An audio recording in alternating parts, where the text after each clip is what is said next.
2024 has seen a lot of austerity measures in Canadian immigration, a lot of limitations, a lot of restrictions, a lot of cut down has been done with regards to the temporary foreign worker program, with regards to permanent residence program, and with regards to the LMIA program. This has continued into 2025 with it expected to continue going forth later in 2025 as well. Now, an important analysis to be done is, will these restrictions in some way impact the spousal class applicants, the spousal sponsorship applicants, the common law partners who are applying for permanent residence as a sponsored spouse or a common law partner? In order to answer that question, in this video, we're going to look at the numbers with regards to the level plans that were announced in 2024 for 2025 onwards, and the original level plan from prior years to understand how the spousal sponsorship numbers have changed, and if we may see a cap, a reduction, or some sort of restriction with regards to the spousal sponsorship program. So stay tuned until the end of this video. Welcome back to the channel, guys. My name is Rook. I'm a regulated Canadian immigration consultant. At our firm Effizient, we assist all prospective immigrants with their immigration to Canada. If you are an aspirant, you need assistance, here is our contact information. Please feel free to contact us. We would be happy to help you. If you would like to talk about your particular situation with me personally, the link to book an appointment with me is in the description of this video. I would be more than happy to chat with you. Now, with regards to spousal sponsorship, what can we expect? Can we expect spousal sponsorship to be capped? Will the Canadian government at some point say that you cannot sponsor your spouse or your common law partner? You're not allowed to do that anymore. You have to go through a lottery system. We need to figure this out, so let's find out. Now, before we delve into the details of the spousal sponsorship caps or analyze the numbers, let's quickly answer the comment of the video. This comment comes on our restoration of status FAQ video, the common questions with regards to restoration of status. And the question is, how does the proof of funds for restoration application work? If I am applying to restore my status, do I need to show funds, and do I need to show funds if I'm applying for a PGWP? Now, this is an excellent question, and the answer is the proof of fund requirement depends on what status you are restoring yourself into. If you're restoring your status to a visitor, you need to showcase funds, because as a visitor you cannot work in Canada, and hence you need to showcase some amount of funds to sustain yourself while you stay in Canada. Now, if you're applying to restore your status to a worker, on the other hand, if you are a worker, you can work in Canada. The onus to showcase proof of funds goes down a bit, and you don't need to show as many funds. So again, it depends on the type of application you're applying. In some cases, for work permits, you may even not have to show any proof of funds. But again, it depends on the application. For visitor record though, if you're restoring your status to a visitor, you definitely need to show proof of funds. I hope this helps. Now guys, coming back to spousal sponsorship or common law partner sponsorship, and we are not talking about open work permits or SOWPs or visas. We are talking about permanent residence application as a sponsored spouse or a common law partner. Now historically, so far, IRCC has not capped spousal sponsorship applications. If you are spouse of a permanent resident or a Canadian citizen, you can apply for permanent residence as a sponsored spouse or a sponsored common law partner. There's no cap. You can do it whenever you like, and there is no restriction with regards to you have to wait for a lottery, you have to wait for a draw, or at certain time the applications open, you have to get your applications in. It is very flexible. If you are eligible, you can apply, and that is it. There is no restriction as to you have to apply at a certain time, or there is a cap, and once the cap is met, no more applications for the year are accepted. So far, IRCC has been very open to spouses. Now, going forth in the future, can this change? Can we see a cap on the number of spouses that are allowed?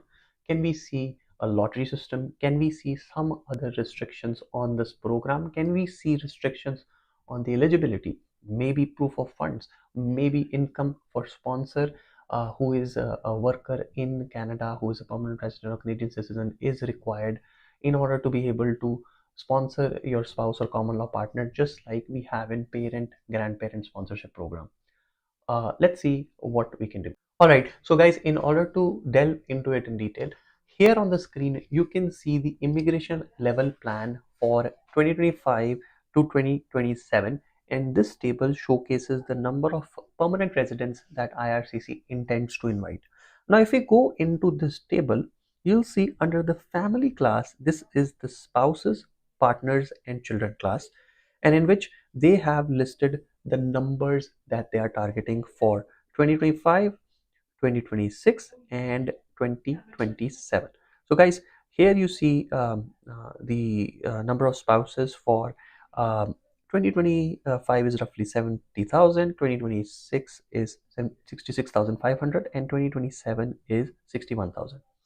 Now let's go to the immigration level plan for the prior year, which is 2024 to 2026.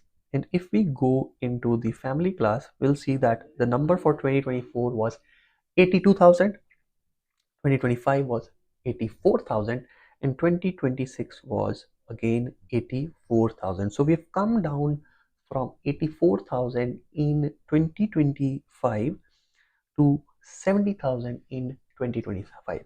So that is around 14,000 applications uh, below what was targeted in the previous year's immigration level plan for 2025. And if we do a quick calculation, that is 14 divided by 84, that's around a 17% decrease in the numbers for sponsored spouses. Now this is with regards to the numbers, and if we put them side by side, or if we look at these numbers, it's very clear that we have gone from 84,000 to 70,000 and even reducing in 26 and 2027. Now, these are the reductions. These are the reductions that IRCC has set in place. Now, in case IRCC is going over the set limits, then what can IRCC do? How can IRCC control this? Number one thing that they can do is put a cap. There is a yearly cap. Once that cap is met, no more spousal sponsorship applications will be accepted until the following year. This is the first thing they can do. This option is not too bad, because if you do not or you're not able to meet the cap, you can just apply it the next year. It's again, you have to wait, but it's not terrible because you'll stay eligible. The second is, currently IRCC does not require the sponsor to have any minimum income in order to invite their spouse as permanent residents or their common law partner. Now, if IRCC changes this requirement and introduces some minimum income requirement for spouses to be sponsored, that is another way of reducing or restricting people from sponsoring, and hence being able to achieve their targets to reduce the number of spouses. Now this is not good, because it would exclude a lot of people who may have qualified, or who may need to sponsor their spouses or partners from even being able to apply. The third could be that they introduce more restrictions, such as the sponsor, be it a Canadian citizen or a permanent resident, has to be in Canada in order to sponsor their partner who is either overseas or inside Canada. Currently, if you are a Canadian citizen, you can be outside Canada or inside Canada and you can still sponsor your spouse or common law partner. This may change. Fourthly, IRCC may introduce something uh, that is conditional permanent residence. This has been done in the past, and it happens in other countries as well, where a spouse will receive conditional permanent residence upon their approval, and then after a few years their conditional permanent residence would be converted to a final permanent residence upon meeting certain conditions, and this again can act as a deterrent for a lot of families who are applying for spousal sponsorship. Now guys, these are some ways IRCC can cap, and it's not necessary that they will try to do any of this, because if the number of applications that they're getting is well below their targets, then they don't need to do anything. Then they're meeting their targets anyways without any further action.